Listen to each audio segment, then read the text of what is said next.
Okay. నువ్వు ఇందాక ఏం చెప్పావు? హాస్పిటల్లో మీ మదర్ ఉన్నారు, అర్జెంటుగా వెళ్తున్నానని చెప్పావు. అలా చెప్పొచ్చా? నీకు డ్రైవింగ్ లైసెన్స్ లేదు, యూఆర్ మైనర్. ఓకే, బండి నడిపేది ఇతనికి డ్రైవింగ్ లైసెన్స్ లేదు, హెల్మెట్ లేదు. ఓకే, దానికోసం అది తప్పించుకోవడం కోసం అమ్మకు బాగాలేదు, నాన్నకు బాగాలేదు, సీరియస్గా ఉందని చెప్పడం అనేది చాలా రాంగ్. అంటే అమ్మకి నిజంగానే బాగాలేదు సార్. బాగాలేదు, హాస్పిటల్ అయితే లేదు కదా. హాస్పిటల్ డిశ్చార్జ్ చేశారు. అవును, మరి హాస్పిటల్లో ఉందని చెప్పావు. నేను చెక్ చేయించడానికి కానిస్టేబుల్ బండి ఎక్కించాను, నువ్వేమో అప్పుడు లేదు సార్, సారీ సార్ అని చెప్తున్నావు. మహా అయితే ఏమంటారు? తిడతారు, హెల్మెట్ ఎందుకు పెట్టుకోలేదని పెడతారు.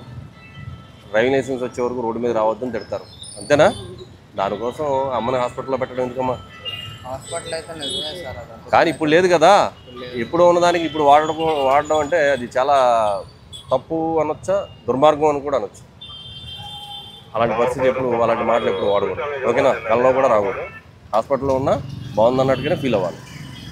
ఓకే, మీ మీ పేరెంట్, నువ్వు బండి నడిపింది నువ్వే కదా, మీ పేరెంట్స్ని పిలిపించు, వాళ్ళతో మాట్లాడి అప్పుడు బండి పంపిస్తాం. ఓకే.